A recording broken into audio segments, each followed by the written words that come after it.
بسم اللہ الرحمن الرحیم۔ ٹیل پوائنٹ کے ناظرین السلام علیکم۔ کیا آپ نے کبھی غور کیا ہے کہ اگر زمین کی فضا یا کرہ ہوائی اچانک ختم ہو جائے تو کیا ہوگا؟ خیال کیا جاتا ہے کہ سیارہ زمین کی فضا دھیرے دھیرے کم ہو رہی ہے۔ اگر یہ فضا اچانک ختم ہو جائے تو اس کے برے نتائج کتنے ہوں گے؟ کیا ہر جاندار مر جائے گا؟ کیا فضا واپس آ پائے گی؟ کیا ہوگا؟ یہاں متوقع واقعات کو بیان کیا جا رہا ہے۔ سب سے پہلی بات تو یہ ہے کہ ساری دنیا پر خاموشی طاری ہو جائے گی۔ آواز کی لہروں کو سفر کرنے کے لیے ذریعے کی ضرورت ہوتی ہے۔ آپ ارتعاش تو محسوس کر سکیں گے لیکن سنائی کچھ نہیں دے گا۔ پرندے اور ہوائی جہاز اوپر سے نیچے آ گریں گے۔ ہم ہوا کو نہیں دیکھ سکتے لیکن اس کا حجم ہوتا ہے جس کے سہارے اشیاء اڑتی ہیں۔ آسمان سیاہ ہو جائے گا، یہ فضا کی وجہ سے نیلا نظر آتا ہے۔ زمین کی سطح پر تمام حیاتیاتی و نباتاتی زندگی موت کے منہ میں چلی جائے گی۔ ہم خالی مقام یا خلا میں زیادہ وقت باقی نہیں رہ سکتے اور فضا کے اچانک غائب ہونے سے یہی ہوگا۔ ابتدا میں درجہ حرارت بڑھ جائے گا، کان کے پردے پھول جائیں گے، تھوک ابلنے لگے گی، لیکن انسان فوراً نہیں مرے گا۔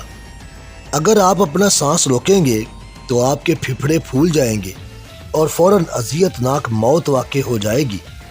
اگر آپ سانس خارج کر دیں گے تو موت تقریباً 3 منٹ میں واقع ہو جائے گی۔ اگر آپ آکسیجن کا ماسک پہنیں گے تو بھی سانس لینے کے قابل نہیں ہوں گے۔ اس کی وجہ یہ ہے کہ ڈایافرام ہوا لینے کے لیے جسم کے اندرونی اور باہر کے فضائی دباؤ کو استعمال کرتا ہے۔ فرض کریں آپ کے پاس دباؤ قائم رکھنے والا سوٹ اور ہوا موجود ہے۔ اس صورت میں آپ زندہ رہیں گے لیکن آپ کی کھلی جلد پر بہت زیادہ جلن ہوگی کیونکہ زمین کی فضا شمسی تابکاری کو چھانتی ہے۔ یہ کہنا مشکل ہے کہ کرۂ ارض کے جس جانب اندھیرا ہوگا وہاں یہ اثر کتنا پریشان کن ہوگا، لیکن سورج کی براہ راست روشنی سے اثر بہت زیادہ ہوگا۔ دریا، جھیلیں اور سمندر ابلنے لگیں گے۔ جب بھی کسی مائع کا تبخیری دباؤ بیرونی دباؤ سے بڑھ جاتا ہے تو ابال آتا ہے۔ بغیر فضا یا خالی مقام پر پانی ابلنے لگتا ہے، چاہے درجہ حرارت تھوڑا سا ہی زیادہ ہو۔ اگرچہ پانی ابلنے لگے گا لیکن پانی کے بخارات فضا بھر نہیں پائیں گے۔ ایک نقطے پر توازن قائم ہوگا اور اتنے بخارات پیدا ہو جائیں گے کہ سمندر کا پانی ابلنا بند ہو جائے گا، باقی رہ جانے والا پانی جم جائے گا۔ بالآخر جب سطح زمین پر زندگی کو ختم ہوئے بہت عرصہ بیت جائے گا تو شمسی تابکاری فضا میں موجود پانی کو آکسیجن میں بدل دے گی، جو زمین پر موجود کاربن سے تعامل کرنے کے بعد کاربن ڈائی آکسائڈ پیدا کرے گا۔ فضا اب اتنی پتلی ہوگی کہ اس میں سانس لینا ممکن نہ ہوگا۔ فضا کے گھٹنے سے سطح زمین ٹھنڈی ہو جائے گی۔ یہاں ہماری مراد درجہ حرارت کا مطلق صفر ہونا نہیں، تاہم درجہ حرارت صفر سے کہیں نیچے ہوگا۔ سمندروں سے بننے والے آبی بخارات گرین ہاؤس گیس کا کام کریں گے جس سے درجہ حرارت بڑھے گا۔ بڑھے ہوئے درجہ حرارت سے اور زیادہ پانی سمندروں سے فضا میں جائے گا جس سے گرین ہاؤس ایفیکٹ فرار ہو جائے گا اور یہ سیارہ مریخ کی بجائے زہرہ سے زیادہ قریبی حالت میں آ جائے گا۔ جاندار جنہیں سانس لینے کے لیے ہوا کی ضرورت ہوتی ہے مر چکے ہوں گے، پودے اور زمینی جانور بھی مر چکے ہوں گے۔ پانی کے زیادہ تر جاندار بھی مر چکے ہوں گے لیکن بعض بیکٹیریا باقی رہیں گے، ان کو فضا کے غائب ہونے کا پتہ ہی نہیں چلے گا۔ آتش فشاں اور زمین کی دراڑوں سے کاربن ڈائی آکسائڈ اور دوسری گیسوں کا اخراج جاری رہے گا جو پانی میں شامل ہوں گی۔ موجودہ اور نئی بننے والی فضا میں بنیادی فرق نائٹروجن کی بہتات کا نہ ہونا ہوگا۔ فضا کے ختم ہونے پر انسان کی بقا کے 2 طریقے ہیں۔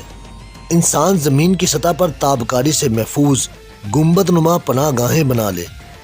ان کے اندر دباؤ قائم رکھنے والی فضا ہونی چاہیے اور نباتات کے اگنے کی گنجائش بھی۔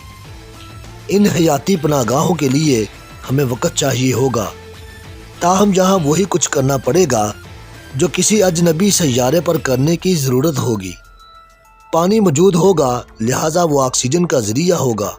زمین کے اندر گنبد نما پناہ گاہ بنا لی جائیں، پانی دباؤ فراہم کرے گا اور کچھ شمسی تابکاری کو چھان دے گا۔ پودے اگانے کے لیے ہمیں شاید کچھ تابکاری کی ضرورت ہوگی، کیا ایسا ہو بھی سکتا ہے؟ زمین کا مقناطیسی میدان فضا کی حفاظت کرتا ہے۔ ممکنہ طور پر کسی بڑے کورونل ایجیکشن یا شمسی طوفان سے فضا بسم ہو جائے گی۔ کسی بہت بڑے شہاب ثاقب کے ٹکرانے سے فضا کے نقصان کا امکان اس سے زیادہ ہے۔ زمین سمیت مختلف سیاروں پر کئی بار اس طرح کے اثرات مرتب ہو چکے ہیں۔